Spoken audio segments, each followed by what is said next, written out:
CM ಕುಟುಂಬ MUDA site ಪಡೆದಿರುವಂತ ವಿಚಾರ ಭಾರಿ ಚರ್ಚೆಯಲ್ಲಿದೆ. ಮೊದಲನೇ ನೋಟಿಸ್ ಅನ್ನ ಕೊಟ್ಟಂತ ಸಂದರ್ಭದಲ್ಲಿ ಅದನ್ನ ಮಂತ್ರಿಮಂಡಲ ತನ್ನ ಪವರ್ ಅನ್ನ ಬಳಕೆ ಮಾಡಿಕೊಂಡು ಅದಕ್ಕೆ ಉತ್ತರವನ್ನ ಕೊಟ್ಟಿದ್ರು ರಾಜ್ಯಪಾಲರಿಗೆ, ತಿರಸ್ಕಾರವನ್ನ ಮಾಡಿ.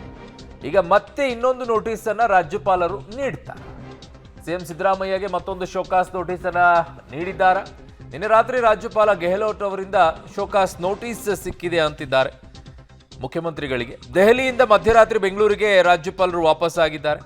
ಬೆಂಗಳೂರಿಗೆ ಬರುವ ಮುನ್ನ ಶೋಕಾಸ್ ನೋಟಿಸ್ ಜಾರಿ ಆಗಿದೆ ಅಂತ ಹೇಳ್ತಾ ಇದ್ದಾರೆ. ಸೊ ಇವತ್ತು ಅದರ ಬಗ್ಗೆ ಪೂರ್ತಿಯಾದಂಥ ಕ್ಲಾರಿಟಿ ಸಿಗುತ್ತೆ ಏನಾಗಿದೆ ಅಂತ ಹೇಳಿ. ಸೊ ಸಿಎಂ ಸಿದ್ದರಾಮಯ್ಯನವರಿಗೆ ಮತ್ತೊಂದು ಶೋಕಾಸ್ ನೋಟಿಸ್. ಯಾಕೆ ಏನು? ಮೊದಲನೇ ನೋಟಿಸ್ ಅನ್ನ ಕೊಟ್ಟಂತ ಸಂದರ್ಭದಲ್ಲಿ ಅದನ್ನ ಮಂತ್ರಿ ಪರಿಷತ್ ಏನ್ ಮಾಡಿತ್ತು, ತಿರಸ್ಕಾರವನ್ನ ಮಾಡಿತ್ತು. ನೀವು ಕೊಟ್ಟಿರೋದೇ ಸರಿಯಾಗಿಲ್ಲ, ನಿಯಮ ಬಾಹಿರವಾಗಿದೆ ಅಂತ ಹೇಳಿ ಅದಕ್ಕೆ ಉತ್ತರವನ್ನ ಕೊಟ್ಟಿದ್ರು, ಲೆಟರ್ ಅನ್ನ ಹಾಕಿ ಸ್ಪಷ್ಟೀಕರಣವನ್ನ ಕೂಡ ಕೊಟ್ಟಿದ್ರು ಅದಕ್ಕೆ. ಅದಾದ ನಂತರ ಈಗ ಮತ್ತೊಂದು ಶೋಕಾಸ್ ನೋಟಿಸ್ ಅನ್ನ ರಾಜ್ಯಪಾಲರು ಕೊಡ್ತಾ ಇದ್ದಾರೆ ಅನ್ನುವಂಥದ್ದು. ಮೊದಲ ನೋಟಿಸ್ಗೆ ಉತ್ತರವನ್ನ ನೀಡಿದ ಹಿನ್ನೆಲೆಯಲ್ಲಿ ಮತ್ತೊಮ್ಮೆ ನೋಟಿಸ್ ಅನ್ನ ಕೊಡುವಂತ ಕೆಲಸವನ್ನ ಈಗ ರಾಜ್ಯಪಾಲರು ಮಾಡ್ತಾ ಇದ್ದಾರೆ ಅನ್ನೋದು. ಮೊದಲ ನೋಟಿಸ್ಗೆ ಕ್ಯಾಬಿನೆಟ್ ನಿರ್ಣಯದ ಜೊತೆಗೆ ಸಿಎಂ ಉತ್ತರ ರವಾನೆಯನ್ನ ಮಾಡಿದ್ದಾರೆ. ಸಿಎಂ ಉತ್ತರಕ್ಕೆ ಕೆಲವೊಂದಿಷ್ಟು ಸಮಜಾಯಿಸಿ ಪಡೆಯೋಕೆ ಮತ್ತೆ ನೋಟಿಸ್ ಅನ್ನ ಕೊಡುವಂಥದ್ದು ಇವತ್ತು. ಅನುಮಾನಗಳಿಗೆ ಸಮಜಾಯಿಸಿ ಪಡೆಯಲು ಈಗ ರಾಜ್ಯಪಾಲರು ಮುಂದಾಗಿದ್ದಾರೆ ಅನ್ನೋದು. ಹಲವು ಪ್ರಶ್ನೆಗಳೆಲ್ಲ ಎದ್ದಿತ್ತು, ಆ ಪ್ರಶ್ನೆಗಳಿಗೆ ಉತ್ತರವನ್ನು ಪಡ್ಕೊಳ್ಬೇಕಾಗತ್ತೆ ನೋಟಿಸ್ ಮೂಲಕವಾಗಿ. ಆ ಉತ್ತರವನ್ನು ಪಡೆದುಕೊಳ್ಳುವಂಥ ಕೆಲಸವನ್ನು ಇವತ್ತು ರಾಜ್ಯಪಾಲರು ಮಾಡ್ತಾರೆ. ಮೊದಲನೇ ನೋಟಿಸಲ್ಲಿ ಅದಕ್ಕೆ ಉತ್ತರವನ್ನು ಕ್ಯಾಬಿನೆಟ್ ತೆಗೆದುಕೊಂಡು ತಿರಸ್ಕಾರ ಮಾಡಿ ನಿಯಮ ಬಾಹಿರವಾಗಿದೆ ಅಂತ ಹೇಳಿ ಅದಕ್ಕೆ ಮತ್ತೆ ಸಮಜಾಯಿಸಿ ಕೊಟ್ಟಿದ್ದಾರೆ. ನೋಟಿಸ್ಗೆ ಉತ್ತರವನ್ನು ಕೊಡೋ ಕೆಲಸ ಎರಡೂ ಆಗಿದೆ.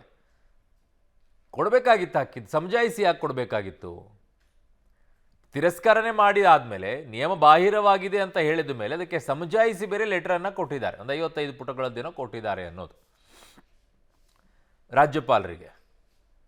ಈಗ ಮತ್ತೊಮ್ಮೆ ಕೊಟ್ಟಂತ ಸಮಜಾಯಿಸಿ ಸರಿಯಾಗಿದೆಯಾ ಇಲ್ವಾ ಒಂದಿಷ್ಟು ಪ್ರಶ್ನೆಗಳು ಎದ್ದಿರೋದ್ರಿಂದ ಆ ಪ್ರಶ್ನೆಗಳಿಗೆ ಉತ್ತರವನ್ನು ಪಡ್ಕೊಳ್ಳೋಕೆ ಈಗ ಮತ್ತೊಂದು ನೋಟಿಸನ್ನು ನೀಡಲಿದ್ದಾರೆ ರಾಜ್ಯಪಾಲರು. ಈಗಾಗಲೇ ಅವರು ಕೊಟ್ಟಿರೋ ನೋಟಿಸೇ ನಿಯಮ ಬಾಹಿರ ಅಂತ ಕ್ಯಾಬಿನೆಟ್ ನಿರ್ಣಯವನ್ನು ತೆಗೆದುಕೊಂಡಾಗಿದೆ. ಎರಡನೇ ಬಾರಿ ಕೊಟ್ಟರೆ ಕ್ಯಾಬಿನೆಟ್ ಏನು ಮಾಡುತ್ತೆ? ಕ್ಯಾಬಿನೆಟ್ ತೆಗೆದುಕೊಳ್ಳುವಂಥ ನಿರ್ಧಾರ ರಾಜ್ಯಪಾಲರ ವಿಚಾರದಲ್ಲಿ ಯಾವುದಕ್ಕೂ ಕೂಡ ಮನ್ನಣೆ ಇರೋದಿಲ್ಲ. ಸುಮ್ಮನೆ ತಗೋಬೇಕು, ತಗೊಳ್ತಾರೆ.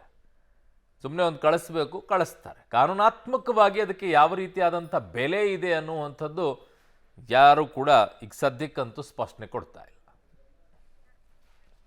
ನನ್ನ ಸಹೋದ್ಯೋಗಿ ಈಗ ಪೊಲಿಟಿಕಲ್ ಬ್ಯೂರೋಯಿಂದ ಮಸೂದ್ ನನ್ನ ಸಂಪರ್ಕಕ್ಕೆ ಸಿಗ್ತಾ ಇದ್ದಾರೆ. ಮಸೂದ್, ಮೊದಲನೇ ನೋಟಿಸನ್ನು ಕೊಟ್ಟಂಥ ಸಂದರ್ಭದಲ್ಲಿ ಅದು ನಿಯಮ ಬಾಹಿರ ಅಂತ ಹೇಳಿ ಮಂತ್ರಿ ಪರಿಷತ್ ನಿರ್ಧಾರವನ್ನು ತೆಗೆದುಕೊಂಡು ಒಂದು ರವಾನೆಯನ್ನು ಮಾಡಿದರು. ರಾಜ್ಯಪಾಲರಿಗೆ ಉತ್ತರವನ್ನು ಕೊಡೋ ಕೆಲಸ, ಅದ್ರ ಜೊತೆಗೆ ಉತ್ತರವನ್ನು ಕೊಡೋ ಕೆಲಸವನ್ನು ಕೂಡ ಮಾಡಿದರು, ಅಂದರೆ ನೋಟಿಸ್ಗೆ.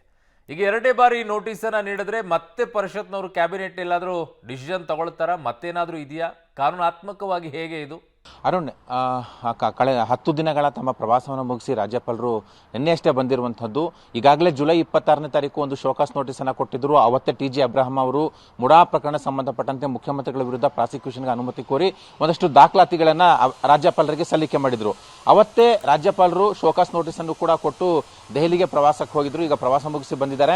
ಅವರ ನಿರ್ಣಯ ಏನಿರುತ್ತೆ, ಮುಂದಿನ ನಡೆ ಏನಿರುತ್ತೆ ಅನ್ನುವಂತಹ ರಾಜಕೀಯವಾಗಿ ಬಹಳ ದೊಡ್ಡ ಮಟ್ಟದಲ್ಲಿ ಕುತೂಹಲ ಏರ್ಪಟ್ಟಿತ್ತು. ಈಗ ರಾಜ್ಯಪಾಲರು ಇವತ್ತು ತೀರ್ಮಾನ ತೆಗೆದುಕೊಳ್ತಾರೆ ಅಂತ ಕೂಡ ಹೇಳಲಾಗ್ತಾ ಇತ್ತು. ಆದರೆ ಅವರು ಬರೋ ಮುನ್ನವೇ ಮತ್ತೊಂದು ಶೋಕಾಸ್ ನೋಟಿಸ್ ಅನ್ನ ಸರ್ಕಾರಕ್ಕೆ, ಅಂದ್ರೆ ಮುಖ್ಯಮಂತ್ರಿಗಳಿಗೆ ಕೊಟ್ಟಿದ್ದಾರೆ. ಇಲ್ಲಿ ಮುಖ್ಯಮಂತ್ರಿ ಮತ್ತೆ ರಾಜ್ಯಪಾಲರ ನಡುವೆ ನೇರ ಜಟಾಪಟಿ ನಡೀತಾ ಇರುವಂತದ್ದು. ಈಗ ಮತ್ತೊಂದು ಶೋಕಾಸ್ ನೋಟಿಸ್ ಅನ್ನ ಕೊಟ್ಟಿದ್ದಾರೆ.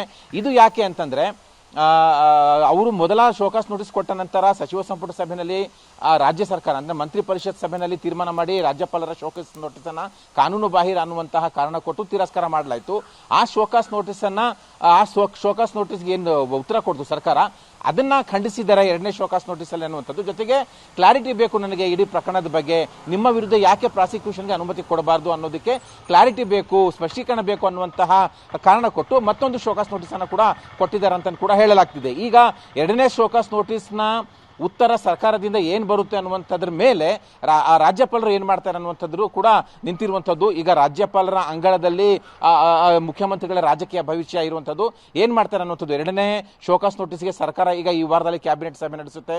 ಮತ್ತೆ ಮುಖ್ಯಮಂತ್ರಿಗಳು ಕೂಡ ಆ ಒಂದು ಸಭೆಯಲ್ಲಿ ಇರದೇ ಇರೋ ಸಾಧ್ಯತೆ ಕೂಡ ಇರುತ್ತೆ.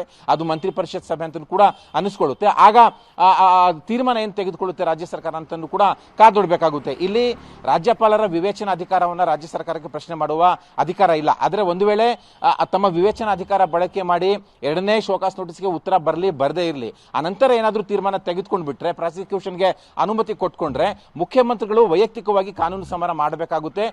ಆವಾಗ ಪ್ರಕರಣ ನ್ಯಾಯಾಲಯದ ಅಂಗಳಕ್ಕೆ ಹೋಗುತ್ತೆ. ಪ್ರಾಸಿಕ್ಯೂಷನ್ ವಿರುದ್ಧವಾಗಿ ಪ್ರಾಸಿಕ್ಯೂಷನ್ ಕಾನೂನಾತ್ಮಕವಾಗಿಲ್ಲ ಅನ್ನುವಂತಹದ್ದನ್ನ ಕೋರ್ಟ್ಗೆ ಮನವರಿಕೆ ಮಾಡಿಕೊಡುವಂತಹ ಜವಾಬ್ದಾರಿ ಮುಖ್ಯಮಂತ್ರಿಗಳ ಮೇಲೆ ಇರುತ್ತೆ. ಅನಂತರ ಕೋರ್ಟ್ ಅಂಗಳಕ್ಕೆ ಪ್ರಕರಣ ವರ್ಗಾವಣೆ ಆಗುತ್ತೆ. ಸದ್ಯಕ್ಕಂತೂ ರಾಜ್ಯಪಾಲರು ಮತ್ತು ಸರ್ಕಾರದ ನಡುವೆ ಈ ಜಟಾಪಟಿ ನಡೀತಾ ಇದೆ. ರಾಜ್ಯಪಾಲರು ಏನ್ ತೀರ್ಮಾನ ತೆಗೆದುಕೊಳ್ತಾರೆ ಅಂತ ಕೂಡ ಎದುರು ನೋಡಲಾಗ್ತಿದೆ. ರಾಜಕೀಯವಾಗಿ ಬಹಳ ದೊಡ್ಡ ಮಟ್ಟದ ಕುತೂಹಲ ಮೂಡಿಸಿರುತ್ತದೆ. ಇನ್ನೊಂದು ಚರ್ಚೆ ನಡೀತಾ ಇದೆ. ಆಗಸ್ಟ್ 12ಕ್ಕೆ ಸಂಸತ್ ಅಧಿವೇಶನ ಮುಗಿಯುತ್ತೆ. ಈಗಲೇ ಅನುಮತಿ ಕೊಟ್ಬಿಟ್ರೆ ಆ ಸಂದರ್ಭದಲ್ಲಿ ಸಂಸತ್ನಲ್ಲಿ ವಿಪಕ್ಷಗಳು ಧರಣಿ ಮಾಡ್ತವೆ, ಗಲಾಟೆ ಮಾಡ್ತವೆ. ಆವಾಗ ಸಂಸತ್ನ ಕಲಾಪಕ್ಕೆ ಭಂಗ ಆಗುತ್ತೆ. ಆ ಕಾರಣವಾಗಿ ಈಗ ಬೇಡ, ಕಾದ್ ನೋಡೋಣ ಅನ್ನುವಂತಹ ಒಂದು ನಿಲುವು ಕೂಡ ರಾಜ್ಯಪಾಲರು ಬಂದಿದ್ದಾರೆ ಅಂತ ಕೂಡ ಹೇಳಲಾಗ್ತಿದೆ. ಆ ಹಿನ್ನೆಲೆಯಲ್ಲೇ ವೈಟ್ ಅಂಡ್ ಸಿ ಮಾಡಲಿಕ್ಕಾಗಿನೇ ಎರಡನೇ ಶೋಕಾಸ್ ನೋಟಿಸ್ ಕೊಟ್ಟಿದ್ದಾರೆ. ಅಲ್ಲಿವರೆಗೆ ಟೈಮ್ ಕೂಡ ಸರಿಯಾಗುತ್ತೆ. ಅನಂತರ ಅಂದ್ರೆ ಮುಂದಿನ ವಾರ ಒಂದು ತೀರ್ಮಾನಕ್ಕೆ ಬರ್ತಾರೆ ರಾಜ್ಯಪಾಲರು ಅನ್ನುವಂಥದ್ದು. ಸರ್ಕಾರ ಕೂಡ ನಿರೀಕ್ಷೆ ಇದೆ ಪ್ರಾಸಿಕ್ಯೂಷನ್ ಕೊಡಬಹುದು ಅಂತ. ಕಾನೂನು ಸಮರಕ್ಕೂ ಕೂಡ ಒಂದ್ ರೀತಿ ಮಾನಸಿಕವಾಗಿ ಮುಖ್ಯಮಂತ್ರಿಗಳು ಕೂಡ ರೆಡಿ ಆಗಿದ್ದಾರೆ ಅಂತ ಕೂಡ ಹೇಳಲಾಗ್ತಿದೆ. ಅರುಣ್.